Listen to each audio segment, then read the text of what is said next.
Fala pessoal, tudo bem? João Paulo Melo, hoje aqui para mais um Juris Talk. Tema fantástico que vocês vão realmente se encantar e com uma figura pública que eu sei que vai fazer diferença nessa temática e vocês vão gostar. Estou aqui com meu amigo Arthur Dutra. Prazer mais uma vez estar aqui com você, meu amigo. De imediato eu digo o seguinte: fico feliz de estar aqui porque sou seu fã já de muito tempo, venho acompanhando seu trabalho, tanto na área pública como também na iniciativa privada. E hoje a gente tem o prazer de estar falando aqui sobre um tema que eu acho que você vai dar show, tá? Para quem não conhece, Arthur Dutra, advogado, secretário de concessões, parceria público-privada, inovação e empreendedorismo, autor do livro Natal do Futuro, isso aqui, ó, livro bacana que eu já recomendo.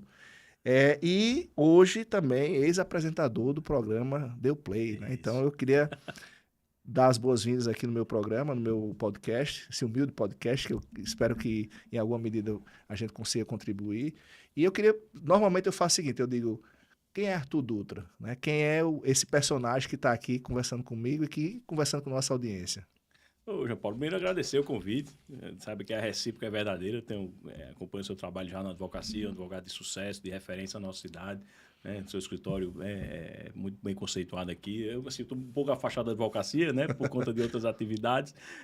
Agora, nesse momento de cargo público, né? Na secretaria, mas a gente sabe quem são os grandes profissionais do direito da nossa cidade e você, com certeza, é um deles. E agora enveredando por esse caminho aqui, caminho, na comunicação, né? Também, que é um caminho que eu gosto muito. Como você disse, eu já tive uma experiência muito boa na comunicação, no rádio, né? Então, desejo sucesso, certamente o seu conteúdo vai acrescentar muito na vida da sua audiência e eu espero que eu possa também contribuir de alguma forma para engrandecer aqui essa sua iniciativa bacana da comunicação.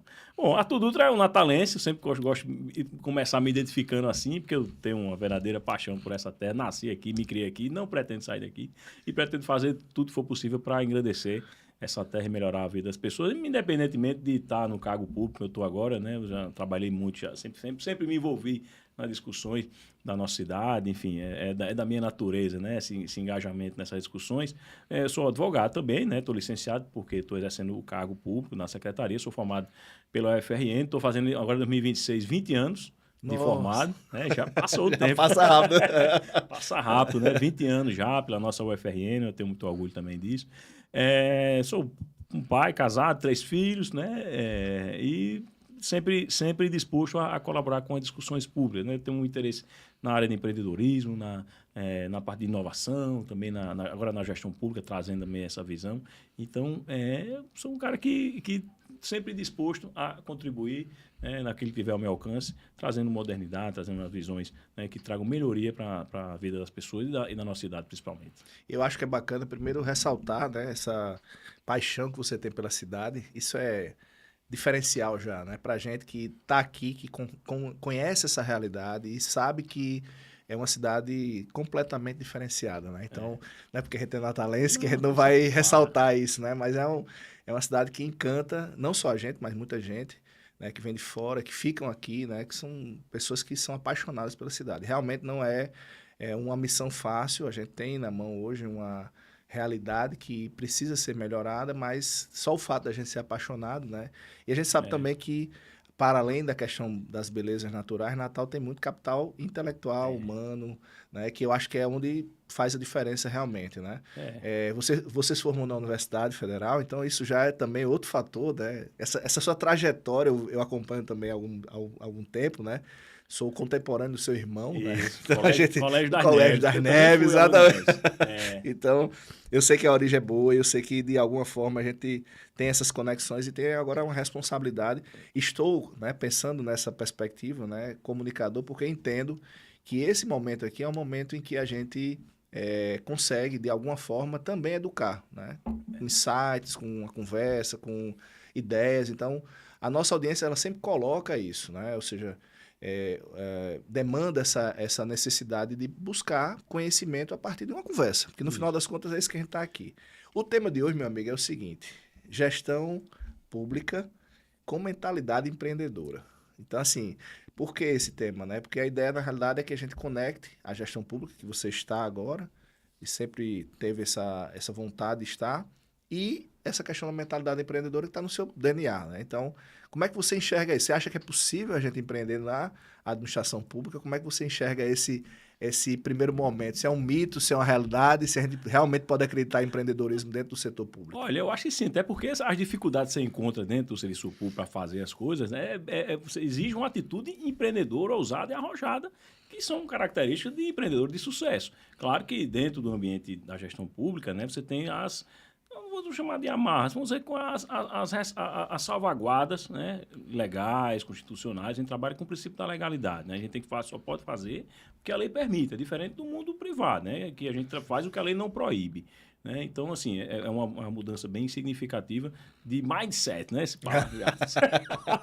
Mas, hoje a gente tem que ter cuidado com essas palavras. Não, deixa eu dizer que eu não sou afeito a esses estrangeirismos, pelo contrário, eu sou combatente. Mas, então, em alguns momentos... A gente fica... Não, mas é isso. A gente eu acho que, na realidade, a gente brinca muito. Eu também tenho essa visão hoje, mas a gente tem que reconhecer que a primeira pancada que a gente recebe desse tipo de coisa vem de fora.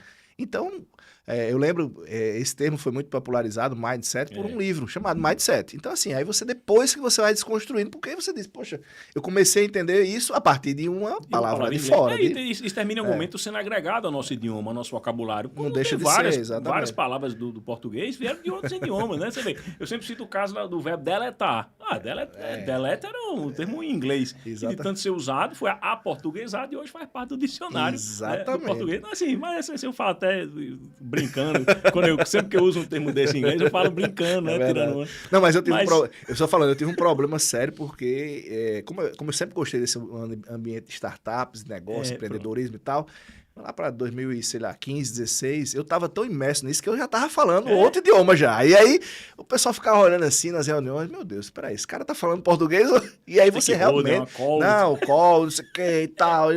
Então isso vai gerando realmente E aí o que é que eu acho que a gente está fazendo agora? Talvez até seja um momento. A gente recebe esse pacote de fora e a gente está começando a traduzi-lo e colocar no nosso dia a dia, né? Porque tem coisas que a gente consegue adaptar, né? Então consegue fazer. É importante que se o termo comunica melhor um tipo de visão, comportamento, não vejo problema nenhum. Fala assim, mas se você consegue perceber melhor alguma situação ou um comportamento a partir de um termo estrangeiro que você compreende melhor do que algum termo já existente em português, não vejo problema. O que importa é a pessoa compreender. A comunicação é o que o outro entende, é o que você faz entender. Isso. Se é português, inglês, enfim, tanto faz. Mas a gente vai agregando. Enfim, então voltando aí ao nosso assunto de empreendedorismo no setor público, assim, empreendedorismo, assim, eu sempre digo isso quando eu falo sobre empreendedorismo, não adianta falar em empreendedorismo se a gente não considerar pessoas dispostas a empreender. Né? Então, assim, empreendedorismo é um conceito, né? É genérico, mas tem que ter a pessoa disposta a empreender ou a pessoa empreendedora, que ela não saiba ou que desenvolva, né, essa aptidão, né, com a experiência. E precisa ter uma boa dose de empreendedorismo, principalmente se você quiser fazer alguma coisa diferente no setor público, dentro, né, dos limites legais, evidentemente. Mas como no Brasil você tem lei para quase tudo, e leis boas e leis ruins, então se você tiver aí alguma paciência, alguma dedicação, você vai encontrar, né, uma base legal para fazer aquilo. E a gente tem, nessa seara, né, também de empreendedorismo e inovação, o Brasil hoje já está bem avançado em marcos legais que permitem ao gestor ter uma postura inovadora e empreendedora no serviço público.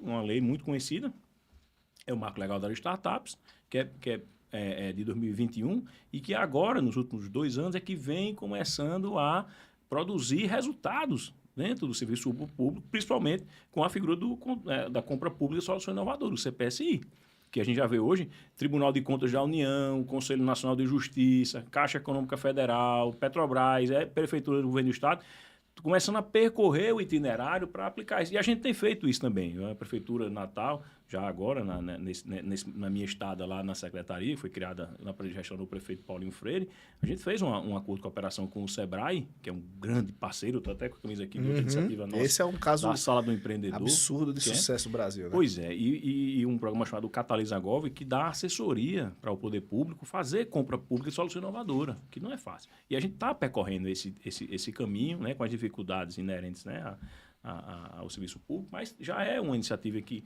a gente buscou na lei para desenvolver uma coisa inovadora que não tinha, né? E que o Brasil está avançando. Então, é isso, né? Você tem que buscar as opções. Eu leio da seguinte forma, tá? Primeiro, é muito importante a gente ter esse eco de dentro, de quem está dentro hoje, porque, de fato, a gente está já... O movimento empreendedorismo, de uma forma geral, já ganhou realmente o respeito, né, que a gente precisa ter para estar na mesa em qualquer setor, em qualquer cenário. Tanto na iniciativa privada, de onde ele nasce, como no setor público, como às vezes também o empreendedorismo social, que é muito ignorado. Né? Então, eu lembro que nas primeiras conversas que eu tinha sobre empreendedorismo, dentro da Universidade Federal, eu tive muita dificuldade de separar o joio do trigo. Dizer, olha, peraí, uma coisa é ser empreendedor, outra é ser empresário.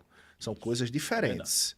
O empreendedor ele pode estar na iniciativa privada, no setor público, pode ter sua carreira própria, pode ser sua carreira dentro de um outro negócio, intraempreendedorismo. Nas organizações sociais, ele é um realizador, é um cara que quer realmente fazer acontecer dentro das premissas de inovação, de melhoramentos, etc. Então, esse eco, esse ambiente a gente já tem. Mas é óbvio que a gente vive ainda dentro de alguns rincões de resistência, né? Então, escutar isso de dentro é muito bacana porque indica para a gente que você pode empreender em qualquer cenário, não necessariamente apenas no âmbito empresarial. E aí, assim, a lógica, né, dentro dessa perspectiva que você colocou de amarras, né, é natural também. Mesmo a gente tendo menos amarras na iniciativa privada, mas tem também.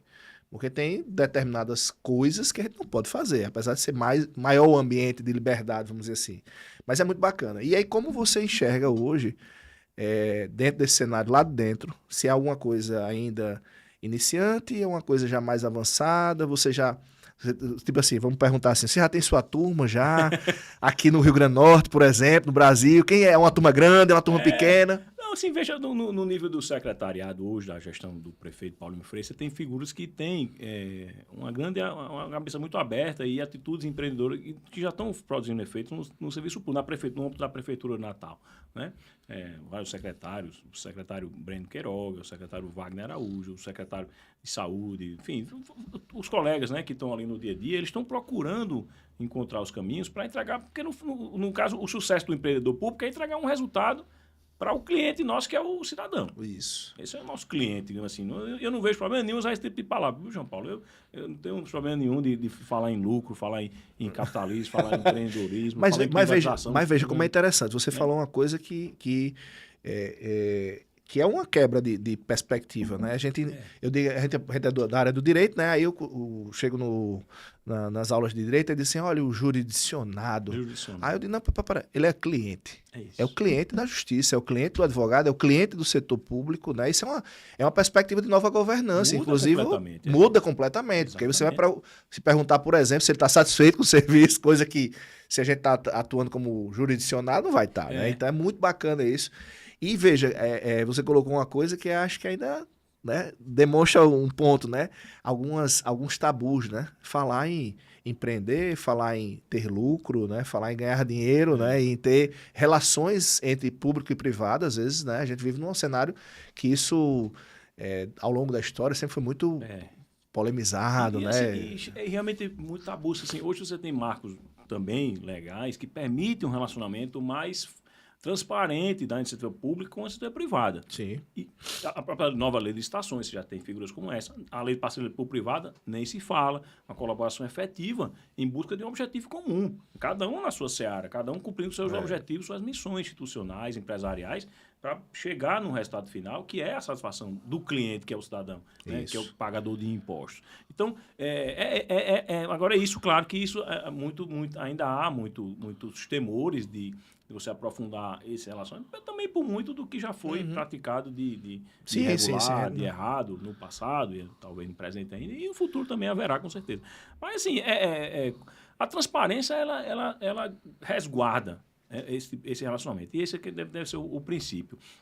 A lei de parcerias público-privadas, a federal nossa, que é de 2004, que já tem mais de 20 anos, e a nossa lei municipal, que é agora do ano passado, que foi uma das primeiras iniciativas nossas à frente da Secretaria de Parcerias e Concessões, foi revisar exatamente o nosso marco legal. Porque são projetos de longuíssimo prazo, de complexidade na estruturação, que exigem uma segurança jurídica muito grande, sob pena dele não ser atrativo e, portanto, né, não acontecer. Então, a gente fez uma nova lei municipal de PPPs, a Câmara aprovou, foi uma discussão muito interessante que quando chegou na Câmara lá, João Paulo, assim, até assim, parlamentares que tendem ideologicamente a ser contra, não sentiram ambiente para combater muito isso, porque hoje em dia a pauta das parcerias público-privada, em todas as suas figuras, ela é uma agenda de gestão pública, independente se o governo é de direita ou de esquerda. É verdade. Acabou isso. Quem tá pensando nisso está no passado, longínquo já.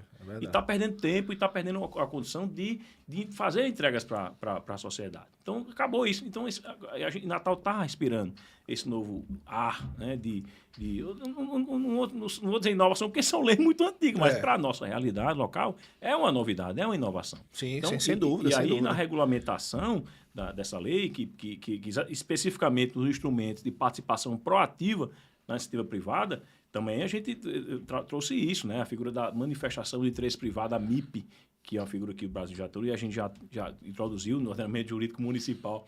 Assim, assim, havia uma demanda tão grande e represada, né, na nossa cidade com relação à participação da iniciativa privada, né, propondo projetos, parcerias para o poder público, que agora a gente já tem MIPs aí em análise, inclusive uma delas, a novidade dessa semana, a manifestação de interesse privado para a requalificação do bairro da Ribeira. Foi publicada agora a autorização, o nosso Conselho Gestor de PPPs aprovou, né? A Secretaria fez um parecer recomendando a aprovação e vamos ter aí em breve chamamento público para apresentação de estudos de requalificação do bairro da Ribeira, que é uma demanda da cidade de quantos anos, né? Muitos anos. E que o poder público se mostrou incapaz de sozinho tocar um projeto dessa magnitude. Então, a gente vamos tentar agora fazer com iniciativa privada, junto, né? Parceiro público-privado. Então, é isso que a gente vem trabalhando no âmbito regulatório para permitir que o município avance. E isso é muito bacana. Você falou uma coisa aí que era o ponto que eu tinha colocado de ambiente, né? Como é que foi esse ambiente, por exemplo, na Câmara? Você falou já que teve realmente alguns incômodos, mas ninguém resistiu, né? Não. Então, é meio que já tem uma consciência, né, da necessidade dessa parceria, que não vamos dizer assim, nada absurdo, né? A gente confunde, né, muita coisa, claro que a gente tem que ter uns cuidados, a gente sabe tudo, mas do jogo, né? O jogo hoje é esse, né? A iniciativa privada, ela tem uma capacidade, tem um interesse, o setor público tem um interesse, às vezes tem dificuldade, na maioria das vezes, né? Muita dificuldade. Então, somando o melhor de cada um, você vai poder trabalhar e avançar nesse sentido. O governo do Estado, né, que é um governo administrado por um partido de esquerda, o Partido dos Trabalhadores, o governo do Estado fez uma lei estadual de PPPs em 2024, eu acho, 23, 24. Também fez a lei estadual, também criou o Conselho Gestor, também regulamentou. Ainda não saiu nada, mas também já lançou editais de PMI para o centro de convenções, para a Estrada da Pipa, para a rodoviária de Mossoró. E olha, eu vejo que é um governo de esquerda.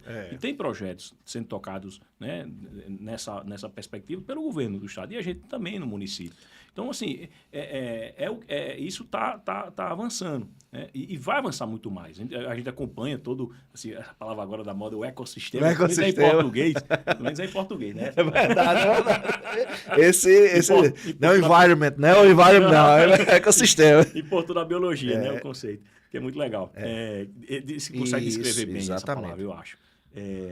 O ecossistema de PPP do Brasil, hoje, ele é pulsante. Pulsante. É uma coisa incrível. O Brasil é percebido no mundo um dos grandes destinos de investimento de PPPs. E a gente não pode perder essa oportunidade, desses recursos, desses consórcios que se formam em vários projetos, e, inclusive, está aberto a receber propostas. Então, Natal está tentando tirar o atraso, digamos assim, né, para poder também participar desse eu fico muito feliz porque, primeiro, assim, eu acredito nesse ecossistema.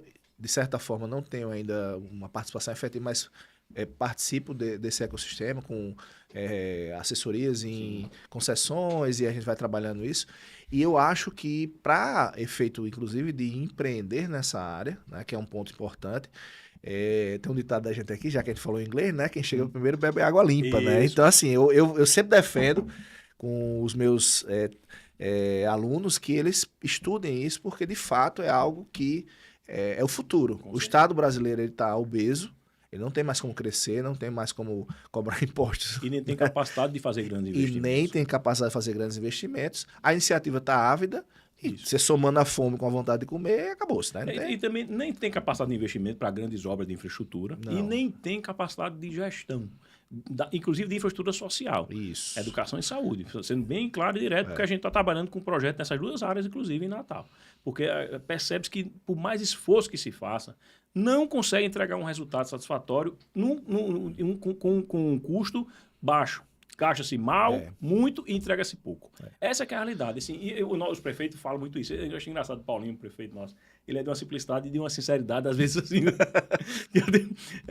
E ele diz isso. Então, a gente não tem condições de entregar, infelizmente, um grande resultado. Então, a gente vai buscar as parcerias. Ele é um entusiasta disso. Tanto é que a decisão política de criar a secretaria não foi minha, foi dele. Né? Ele apenas me nomeou para... Então, aí eu ia perguntar exatamente nisso. Tem 2 pontos aí que eu queria entender. Essa questão da secretaria, que eu acho que para a nossa realidade é uma inovação, né? Eu não conheço, pelo menos pode existir, mas eu não conheço no nosso Rio Grande do Norte uma secretaria com essa pegada. Então é uma inovação, né? Dentro dessa perspectiva. Como é que foi essa construção e como você enxerga esse movimento da secretaria como esse inicial aí de furar a bolha, né, das parcerias e da inovação, enfim, empreendedorismo? Olha, foi um desafio de duas naturezas. Um, natureza pessoal, porque eu nunca tinha sido secretário, nunca ocupei um cargo de gestão pública. Eu já trabalhei como assessor jurídico na Assembleia Legislativa, um cargo público, mas era no nível de assessoramento. Outra parlamentar, história, né? uma visão parlamentar ainda ali, tá, jurídica também ainda. Então, assim, para mim foi um desafio pessoal também, né? E ainda mais porque, não só porque eu nunca tinha ocupado um cargo, né? Tive dificuldades, assim, de me ambientar, mas também a secretaria era nova. Então, assim, ela não tinha uma cultura já estabelecida que eu me inseri. Não, eu fui a primeira pessoa nomeada na secretaria quando ela foi criada por lei. Então, e depois foram sendo nomeadas outras pessoas e aí eu tive que... Quer dizer, então tem que estruturar institucionalmente, juridicamente e... A primeira missão que já ficou para mim, né, quando a secretaria foi criada, foi dar continuidade a um projeto de uma grande complexidade, não jurídica tanto, mas social também, política, que é a concessão do complexo turístico da Ridinha, do mercado da Ridinha. Esse eu sei que o seu mora no seu coração. A gente é tão complexo que a gente ainda não conseguiu concluir, embora a parte técnica dos estudos, né, pronto, a gente lançou mão de um PMI, né, que a gente aproveitou ainda da legislação antiga de Natal, que tinha lá o PMI, a gente precisava desse instrumento para poder qualificar a estruturação da concessão, porque a concessão ela foi autorizada por lei, e a gestão tinha essa, e continua tendo o desejo de fazer a concessão, porque é o caminho mais viável para a boa administração daquele espaço incrível.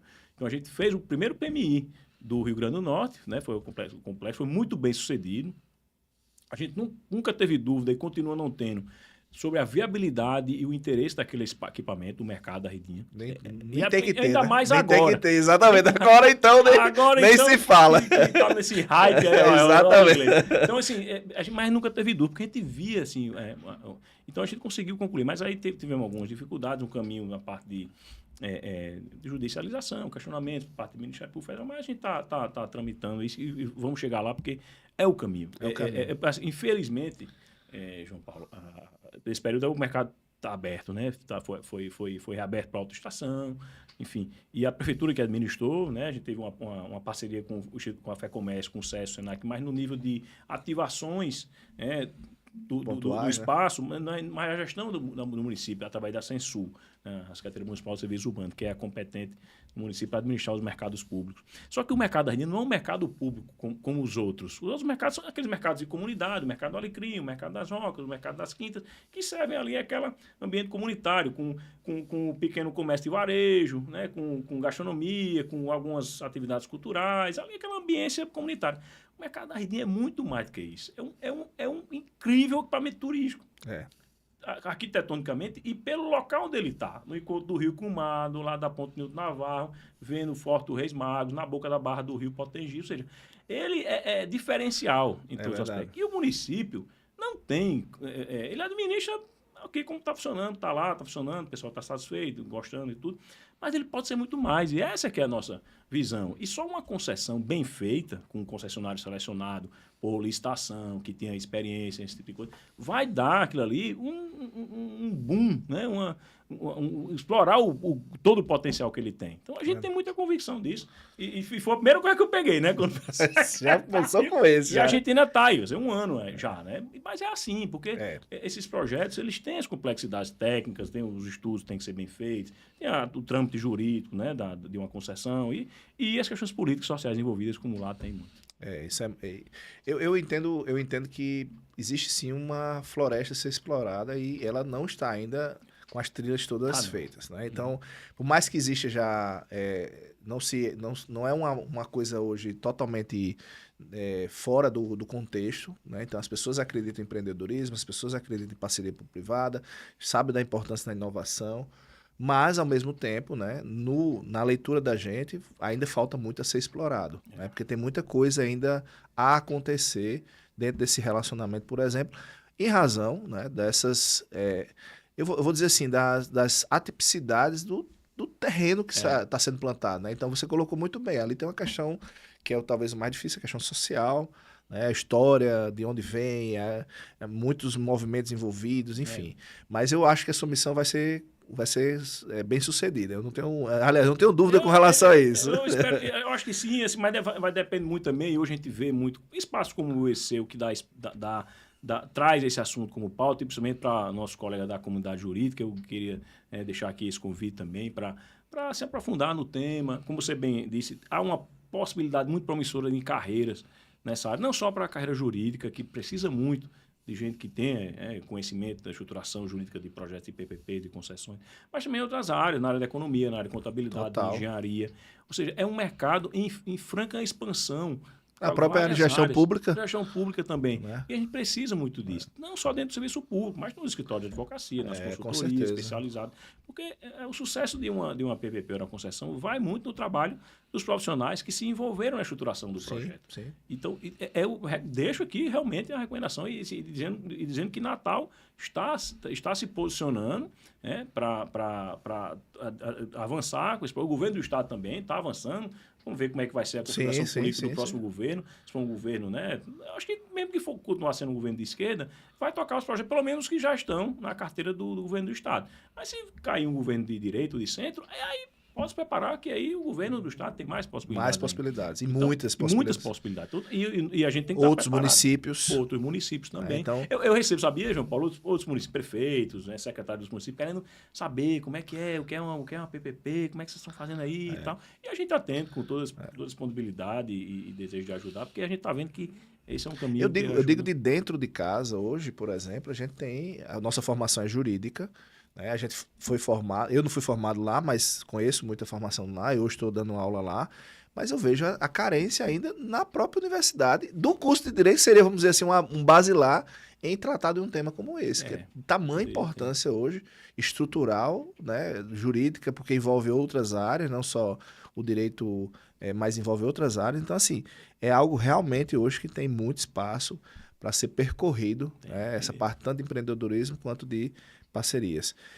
A gente falou um pouco aí, eu queria que você tocasse nesse assunto, até porque eu acho que merece, né?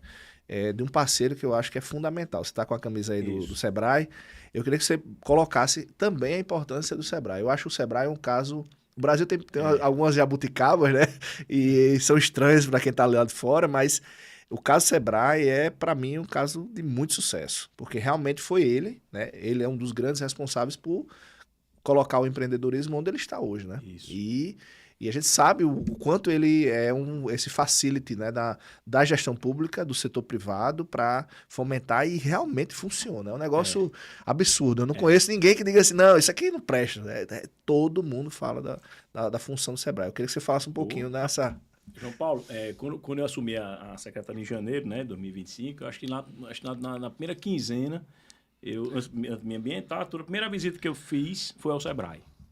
Primeiro para dizer que Secretaria de Empreendedorismo e Inovação, que são assuntos que o Sebrae conduz com excelência. né? E o Sebrae, quando fala em empreendedorismo, ele fala daquele empreendedor pequeno, o microempreendedor, que é assim, um grande empreendedor, né? O grande empresário, ele tem, né? a sua estrutura, né? estrutura, tem, né? Enfim, já se percebe como um empreendedor, né? Ele sabe o que ele é.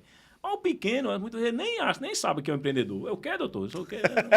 Não sabe o termo, né? Tô aqui me salvando no dia, entendeu? Fazendo um bico, fazendo aquilo, né? Uma coisa assim, ele não se percebe como um empreendedor. Isso é a primeira coisa a ser trabalhada. E o Sebrae faz isso muito bem. Então, a primeira coisa que eu fiz foi ir lá no Sebrae, e foi muito bem recebido lá, Zeca Melo, que é uma figura incrível, né? Um cara que está há muitos anos no Sebrae, mas nunca perde o entusiasmo. É incrível isso de Zeca, sabe? Porque eu tô tendência que o cara que está há muito tempo no cargo assim, né? Vai cansando, vai se desmotivando. Ele não, ele é de uma energia, de um entusiasmo, de uma disponibilidade total. De só o que você precisar aqui, Marcelo Toscano também, a turma toda lá do Sebrae, turma que o Sebrae já tinha no estado todo, um projeto incrível que é esse aqui, que é o da Sala do Empreendedor. Isso. Que é uma parceria do Sebrae, também com o apoio da Assembleia Legislativa, que viabilizou a criação em cada município do Rio Grande do Norte dessa estrutura, uma Sala do Empreendedor, com agentes de desenvolvimento treinados e formados pelo Sebrae, que são servidores, para atender o microempreendedor de cada localidade.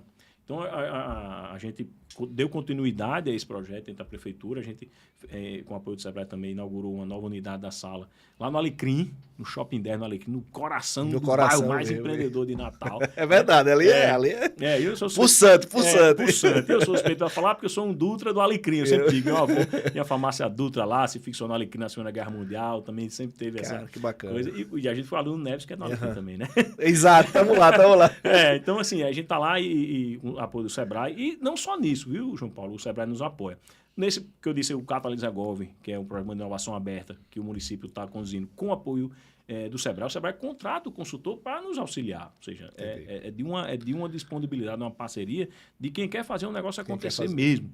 Tá? Então, e a gente assim, aproveita no bom sentido essa abertura que o Sebrae dá, porque eu não tenho a vaidade de ser eu o cara que vai pensar na ideia, fazer acontecer e entregar o resultado. Eu quero o resultado. Se vai ser junto com A, com B, com João Maria, com Chico, com Zé, não interessa. Eu quero que as coisas aconteçam, porque eu tenho limitações para fazer acontecer sozinho como prefeitura. Então, se o Sebrae tem uma estrutura, tem gente capacitada demais lá dentro para ajudar. A turma do Sebrae é de uma qualidade assim, incrível, disponibilidade, sempre antenado com as melhores práticas, bons projetos. Então, casou, meu amigo, com o que a gente quer entregar, está dentro da minha missão institucional, vamos embora. Da mesma forma, não só o Sebrae, mas a Fé Comércio também. A Fé Comércio ajudou a gente, né, através de um acordo de cooperação técnica, a fazer a análise dos estudos do mercado da Ridinha, da concessão. O Instituto Fé Comércio ele tem especialização em análise de dados econômicos. Fez uma pesquisa para a gente, para identificar qual é o potencial do mercado, para identificar, enfim. Então, a FIER, a FIER nos ajudou a fazer a lei de PPPs, a lei municipal de PPPs. Isso é bom. Então, assim, a gente procura fazer as coisas com parceiros que têm disponibilidade e estrutura para ajudar a cidade. Então, a gente vem fazendo isso também. Esse ecossistema, né? Esse é um ecossistema que, como o setor, né? A Fierne, a Fé Comércio, o Sebrae, estão ali naquele terceiro setor, né? Terceiro setor, né? Exatamente, que não é público, mas também não é totalmente privado e fica ali naquele... E essa mediação deles para o empreendedorismo é algo fantástico, fantástico. Incrível. Fico muito feliz, eu venho acompanhando isso, não estou ainda, né? Eu estou na iniciativa privada, né, minha zona de trabalho, mas eu vejo, eu acompanho, eu sou entusiasta, então, no empreendedorismo, você sabe disso, né, lá na universidade, também com a minha turma da empresa Júnior, então, outro negócio. Vamos aproveitar e falar sobre isso. Vamos.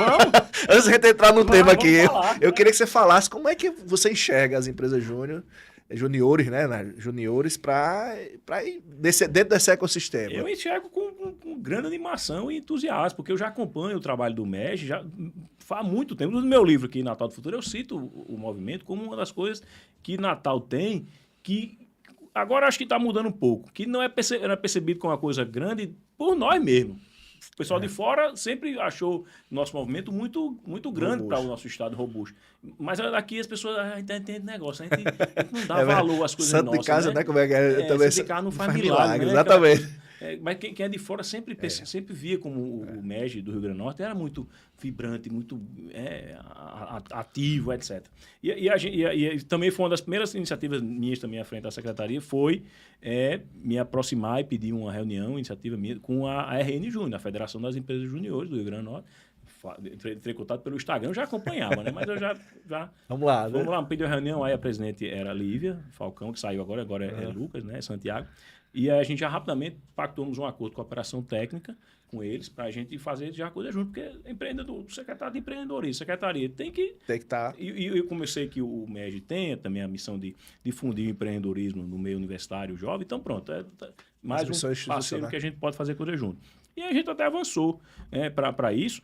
Hoje a gente está lá com a Produtiva Júnior, trabalhando com a gente na prefeitura, né, na secretaria, desenvolvendo a parte dos processos, a secretaria, né, implantação do sistema de gestão de projetos. Então a gente está trabalhando também com ele, assim, não só institucionalmente, mas também profissionalmente, né? Já vem também, tivemos alguns diálogos com a Concege, né? Que você conhece também, a gente está ajustando aí algumas coisas, né? Com a Edifique Júnior. Então, eu acredito que muito que o reconhecimento, ele também vai na linha de acreditar no trabalho. Sim, sim. Acreditar no trabalho, né? Então, e eu acredito muito nisso, né? Na difusão de cultura empreendedora. Né?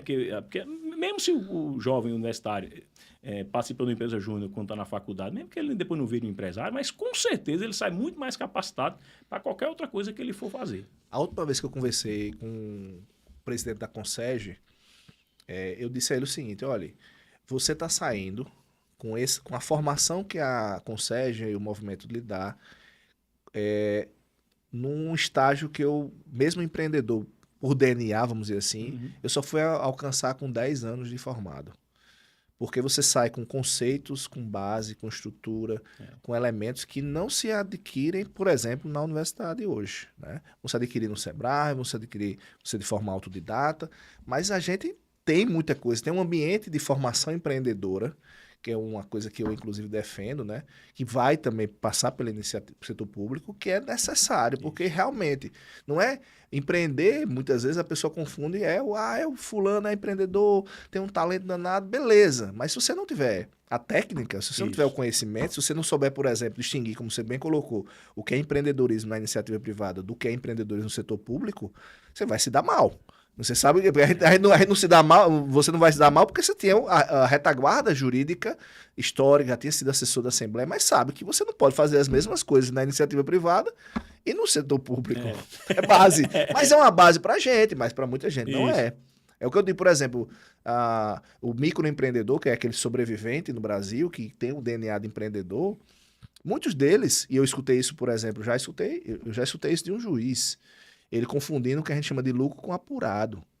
Então, esse é um conceito básico, mas é um conceito básico pra gente. Muitas vezes o cara diz, não, eu apurei tanto, então é meu lucro. Não, meu amigo, calma aí, como eu disse. É o básico. É o básico, mas é uma educação financeira básica, é uma educação jurídica básica, é uma educação empreendedora básica, comercial básica, né? Você, por exemplo, você colocou muito bem, juridicamente, comercialmente, você tem que fazer uma manifestação de interesse numa parceria privada, mas fundamentado. Você não pode fazer isso aleatório, você sabe que tem regras. Então, são coisas que realmente hoje precisam. Eu sempre digo, viu, João Paulo, quando eu fui aluno da FR, não tinha movimento, não tinha empresa júnior. Se tivesse, eu tinha exatamente, já tinha participado. Eu tinha participado na hora, assim, mas eu vejo com muito entusiasmo, sério mesmo, assim. Todos os contatos que eu tive com os jovens que fazem parte de alguma EJ, você percebe, primeiro, um entusiasmo pelo empreendedorismo, uma paixão, uma vontade de aprender, de crescer e um diferencial qualitativo mesmo. Assim. Então, total. Eu vejo que é uma coisa que precisa, está crescendo, já é grande o nosso movimento, pode crescer mais ainda, expandir para outras universidades. E a gente trabalhar com a perspectiva, como a gente vem trabalhando com a RN Júnior, a política pública de fomento ao empreendedorismo. E a gente vem fazendo muita coisa legal junto e a gente vai fazer muito mais ainda esse ano. Vamos lá, agora eu queria falar um pouquinho também disso aqui. Isso aqui para mim realmente, olha, isso aqui é o ouro, tá? A gente vai trabalhar um pouco e aí eu queria... Primeiro, eu não tive ainda a oportunidade de ler, né? Recebi aqui do nosso amigo Jean, esse aqui eu vou ler com muito carinho, emprestado. Mas eu queria falar um pouco sobre isso, porque eu acho que... Primeiro, parabenizar você, porque quando a gente tem sonhos e desejos, né? Quando você fala futuro, eu sempre gosto muito de pensar o futuro, né? Planejar, pensar, sonhar. E aí, falando da nossa cidade, então, aí fica, né? Aquele negócio, opa! Então, o que você viu aí para escrever Natal do Futuro? O que é esse livro? Sem sem dizer tudo, porque Não, realmente claro. tem que, né, comprar o livro e ler, mas assim, o que é Natal do Futuro na cabeça de Arthur Dutra? Olha, primeiro eu vou começar explicando pela capa, né? Essa capa aqui, que foi um artista natalense que fez a meu pedido, chamado R. Rodrigo. Um artista grafiteiro, um Que cara massa. ilustrador, um cara de um talento incrível. Eu pedi para ele fazer essa capa, porque ela é uma ilustração de um texto muito, assim, não é muito conhecido, embora devesse ser mais conhecido pelos próprios natalenses, de um homem chamado Manuel Dantas, que foi um intelectual, foi prefeito de Natal, inclusive, jornalista, do Seridó, mas que viveu em Natal no final do século XX, começo do século... final do século XIX, começo do século XX, né? Morreu em 1924, ele. Enquanto era intendente, não era prefeito, era intendente de Natal. Ele, em 1909... ele escreveu uma conferência, que seria o equivalente hoje a um podcast. Uhum. Lá no que é hoje... Olha as coisas. Hoje, vai que, né? Vai que, né? No local que hoje é a Pinacoteca, que era a sede do governo na época, em 1909, né? Então ele fez uma conferência chamada Natal daqui a 50 anos. É um exercício de futurismo, de sonho, de idealismo. Ele dizia assim, como é que vai ser Natal em 1959? Por isso Natal daqui a 50 anos. E aí você vai vendo lá, ele era um intelectual, refinadíssimo, né, como muitos eram naquela época, né? Então ele escreveu um texto projetando Natal em 1959. E assim, ele não foi nem um pouco modesto, pelo contrário, ele foi muito ousado. Uhum. Ele colocava Natal como uma cidade uma das mais importantes do mundo, né? Que o mundo seria cortado por uma rodovia transcontinental que começaria a sair de Londres e terminava em Natal. Né? Eu gostei. E ele, lá em 1909, nesse livro, antecipou tecnologias que eram impensadas na época, como o streaming. Transmissão sem fio de áudio e vídeo. Ele imaginava que a Ribeira ia ser um grande centro financeiro, comercial, que ia passar... O que hoje é Times Square, nos Estados Unidos, ele imaginou para Natal, em 1909, que seria em 1959. E assim, claro que era um exercício futurista, de ousadia, que era uma coisa, eu imagino, chocante para uma cidade da época. Em 1909, Natal era uma vila do tamanho de nada, né? Verdade. Não tinha nem passado ainda pelo movimento da Segunda Guerra. Não tinha nada. Assim, Natal foi questionado até o papel de capital, a certa época, nesse período aí, mais ou menos, da República ali, final do Império, começo da República. Natal quase que perdia o status de capital para Macaíba, que era a cidade mais rica que tem. O que matou Macaíba foi a ponte metálica aqui, que parou o fluxo de navios que ia buscar, né, no porto lá dos Guarapes, né? Enfim, mas isso aí Mas Natal teve arriscado a perder o posto de capital. E nesse cenário, esse homem teve, assim... Como assim, meu amigo? Você tá pensando... Visionário mesmo. Visionário, tá? Claro que isso não se realizou, evidentemente, mas aí que veio a Show Natal do Futuro. Ficou a coragem de sonhar, de ousar, de você acreditar que sua cidade pode ser melhor. Pode ser referência nas coisas, pode ser vanguardista. Então, isso que me tocou muito, sabe? Puxa vida, rapaz, esse cara, ele acreditava nisso. Naquela época, e a gente aqui fica com ele. O natalense tem muito isso, né? Adora falar mal de si mesmo, né? Tem um sentimento assim de vira-lata, que é um negócio absurdo, eu não consigo conceber. E isso me tocou muito. E eu comecei a escrever muitos textos sobre Natal em várias temáticas. Curiosamente, nas pautas que eu trabalho hoje, na Secretaria de Empreendedorismo. Curiosamente, não. Curiosamente, não. Preste atenção. Olha, eu não vou entrar nesse tema, não, mas eu já escutei algumas coisas sobre outros elementos. Porque a gente acha que a gente tem muito livre-arbítrio e as coisas acontecem por acaso, mas, né? Mas não vamos deixar só. Curiosamente, não. Vamos lá, mas continue. Então, e aí eu comecei a escrever muito e refletir, estudar e pesquisar e acompanhar na parte de empreendedorismo, na parte de inovação, na parte de inovação urbana. Eu trabalhei muito, João Paulo, nas discussões do Plano Diretor do Natal. Eu fui vice-presidente da comissão que a OAB criou para acompanhar a revisão do Plano Diretor. O presidente é nosso amigo, Dr. Mário Pegado, também, um cara da melhor qualidade, advogado da direito imobiliário e tudo. E a gente acompanhou, representando a nossa ordem, uma discussão do Plano Diretor. E o Plano Diretor, ele se abre para muitas temáticas urbanas. Né? Não só a parte de direito imobiliário, direito urbanístico, não. Você discute a cidade, como em tudo o que ela representa, né, na vida das pessoas. Tem um professor de Harvard, que eu recomendo para você que gosta também dessa parte, que é Edward Glaser, de Harvard. Um cara espetacular, economista, ele não é urbanista. Ele tem um livro que é As Cidades, a Maior Invenção da Humanidade. Que ele disse que nas cidades onde você tem intercâmbio de acontece, ideias, tudo acontece, verdade, né? verdade. Sem É a comparações. polis de verdade. A polis exato. de verdade está na cidade, a gente sabe É a disso. cidade como a gente conhece hoje, né? Então, assim, isso foi se abrindo. Eu fui vendo assim, as coisas que estão acontecendo em Natal, na área de inovação, por exemplo, no nosso ecossistema. Assim, eu acredito mesmo que Natal pode ser já está se tornando isso, um grande polo de inovação, de empreendedorismo e tecnologia. A gente já tem hoje um parque tecnológico, o Metrópole Park, que é certificado, né, com os melhores rankings do Brasil. Né? A gente está começando já sempre exportou, né, tanto muito talento, mas a gente está começando a ficar muita gente aqui. É verdade. Então, assim, a gente sempre pensou em Natal com turismo. E sempre vai ser, porque, convenhamos, né? Não pode.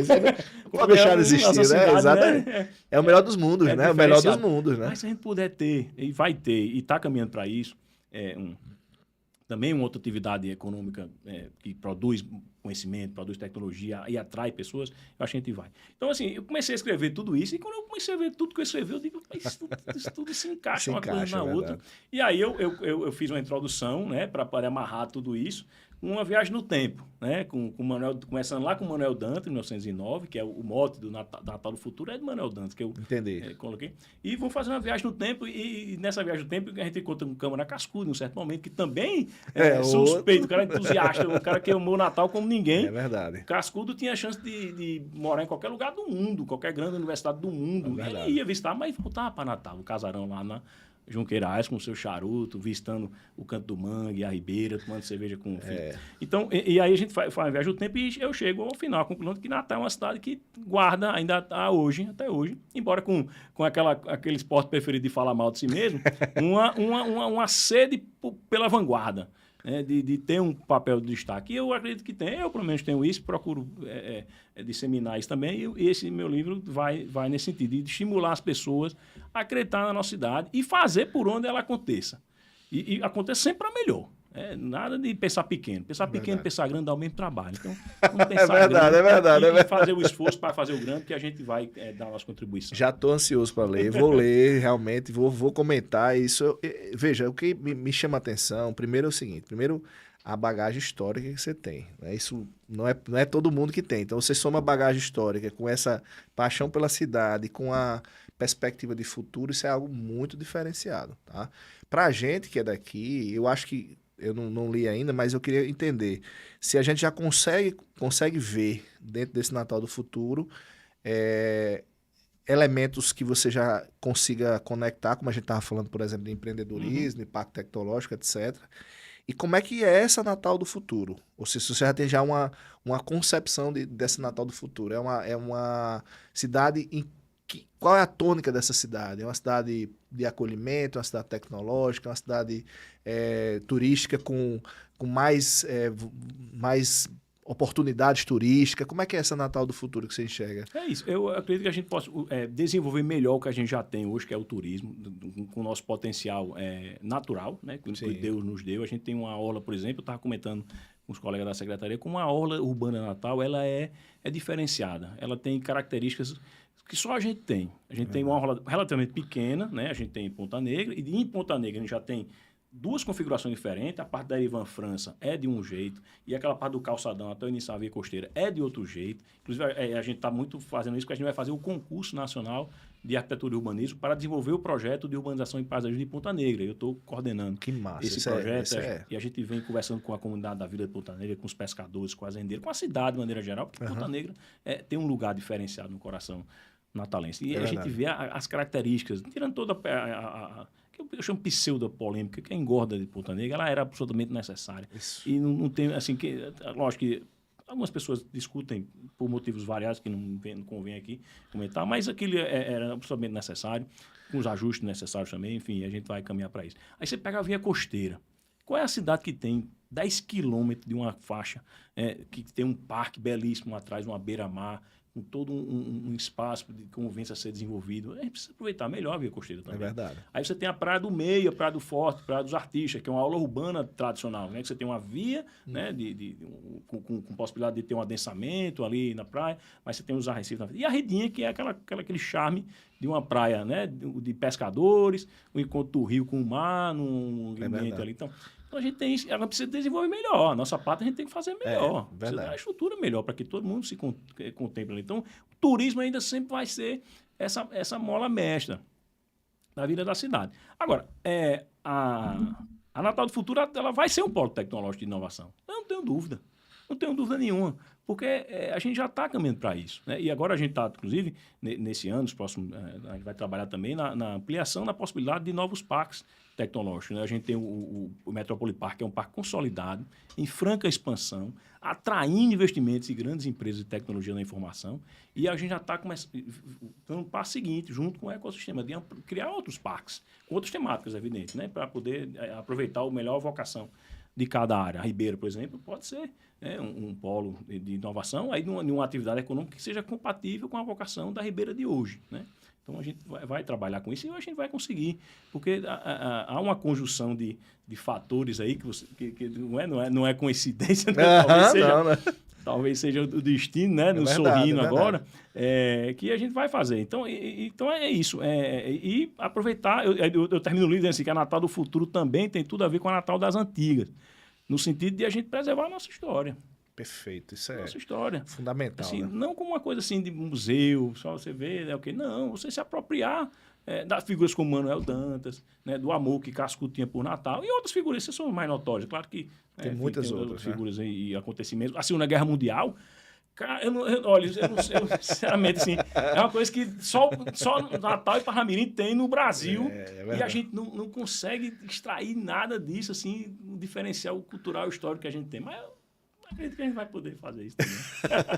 Não, mas olha, veja só, dentro da lógica, primeiro, não pode achar pouco a inspiração e o desejo e o sonho. Eu acho que é muito relevante isso, você ter a aspiração, desejo e sonhos de que a coisa mude. Né? Isso não é todo mundo que tem. Né? A gente sabe da dificuldade, aí talvez a gente tenha que acrescentar aí resistência, resiliência, paciência. Paciência. Olha, é uma coisa que tem que ter muita. Né? Eu ainda quero ficar aqui mais uns 45, eu dou 45, mais uns 45, então vai que dá, né? Porque realmente você pega as belezas naturais de Natal,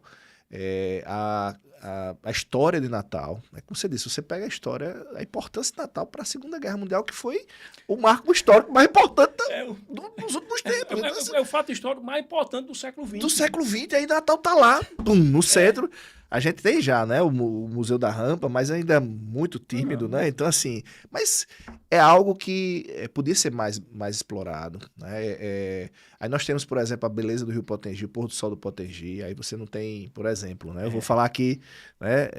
Vou jogar, né? Porque eu acho que vai estar no projeto lá da Ribeira, mas assim, você não tem uma marina que em outros locais você vai ver marinas lindíssimas e você podia ter ali. Ora, imagine você, Natal, sai da Ribeira, por exemplo, para o centro da cidade ou para os bairros, 5 minutos. Não, em 5 minutos eu vou ali no meu barco, dou uma volta no Rio Potengi, que é a coisa mais linda, vejo o pôr do sol, o raginho tapioca no mercado. Uma vida dessa, meu amigo, você não tem canto nenhum do mundo. Então, assim, o Rio Potengi, tem até você vai ver no livro, tem um dos capítulos, Natal precisa pagar sua dívida com o Rio Potengi. Porque assim, não é comum, não é raro que muitas cidades ao longo da humanidade, normalmente as cidades surgiram na margem de rios, é curioso. É verdade. Natal mesmo só foi virar as coisas para o mar, para as praias aqui, quando os americanos vieram, nos anos 40, Ponta Negra, principalmente. O povo só ia para a praia em Natal, Jean, o médico, vá tomar banho de mar para ficar bom. Era uma coisa medicinal, não tinha o lazer da praia, não tinha isso.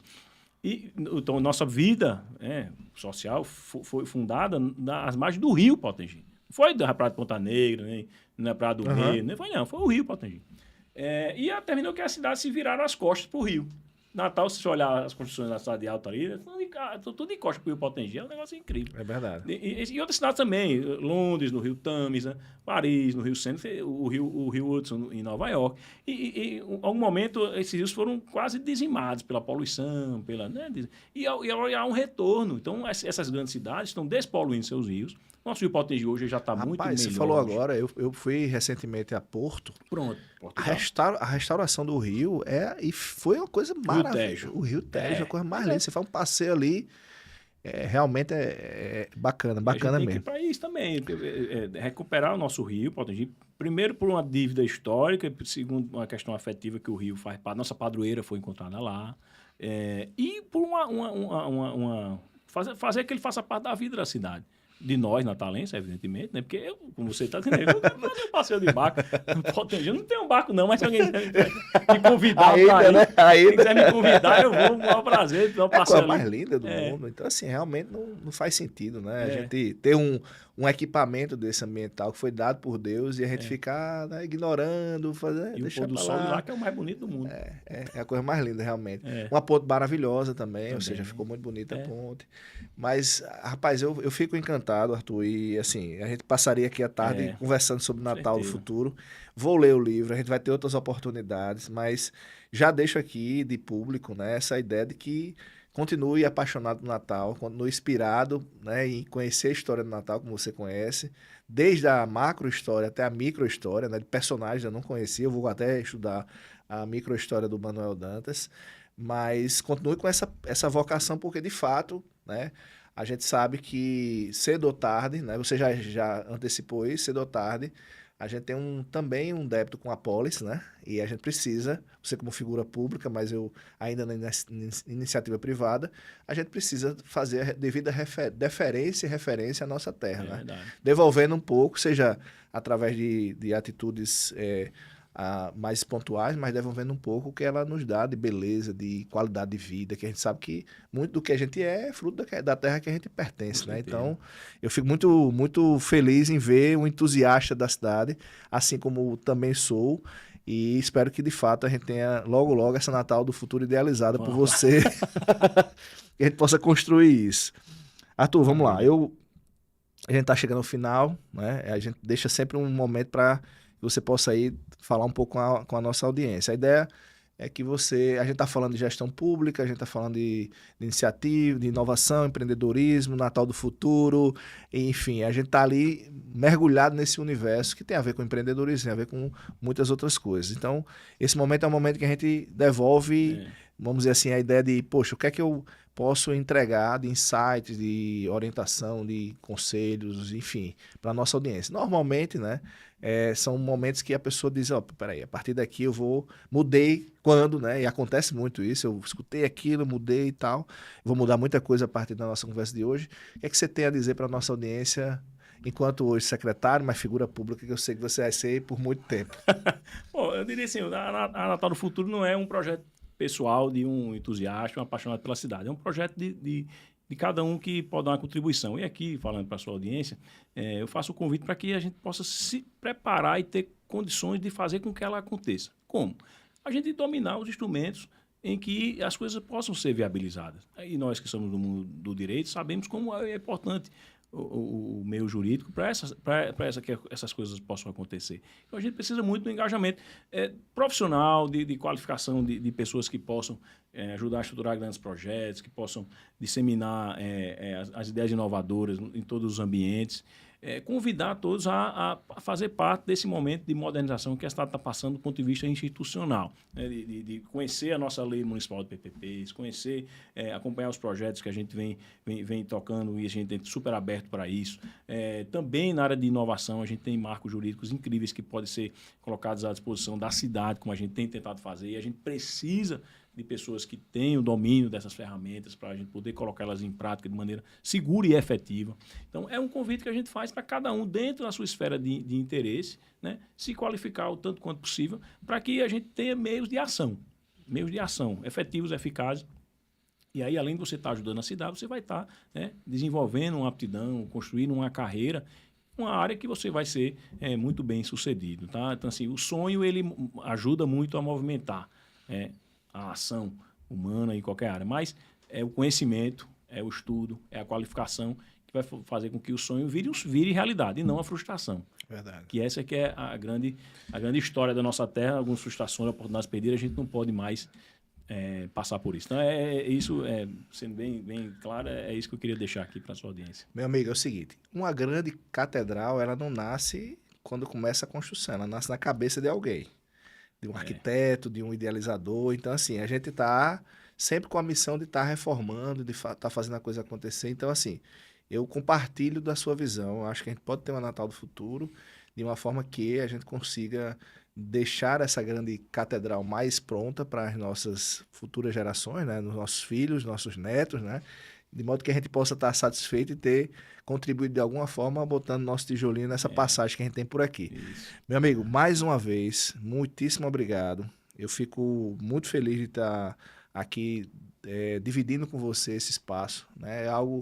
Esse projeto é um projeto muito caro para mim, né? Porque entendo que além do conhecimento tem as conexões. Eu acho que é uma conexão importante essa. Tô junto com você, né? Direta ou indiretamente, né? Mas e acredito nessa Natal do Futuro de uma forma que a gente possa realmente colocando empreendedorismo, colocando inovação, educação, que é uma coisa que eu defendo muito, a gente possa mudar essa nossa realidade para melhor, de modo que nossos filhos, a gente, né, eu ainda quero usufruir. Claro. Eu ainda quero ter essa oportunidade do proteger, claro, né? E nossos filhos, eles possam realmente, netos também, eles possam realmente ter essa consciência de que a gente fez o que devia fazer nessa jornada que a gente tem por aqui. Mais uma vez, muito, muito, muito obrigado pela participação. Valeu, meu irmão. Tamo junto. Eu que agradeço. Bom demais bate-papo aqui. Falar de Natal e falar de gestão, falar de todos os assuntos, para mim é um prazer maior do mundo. E eu convido a sua audiência aí para continuar esse papo aí em outras oportunidades. Estou sempre à disposição. Valeu. Fantástico. Vocês viram aí, né? Terminamos mais um Júris Talk, hoje com esse tema fantástico, tanto de empreendedorismo no setor público, como da nossa lindíssima capital, Natal. E espero que vocês tenham gostado. Fica aí o convite para que vocês curtam, compartilhem esse vídeo, para que a gente possa chegar mais longe e, no final, a gente consiga alcançar nosso propósito, que é, de fato, melhorar a educação. Então, fiquem com Deus, até uma próxima oportunidade.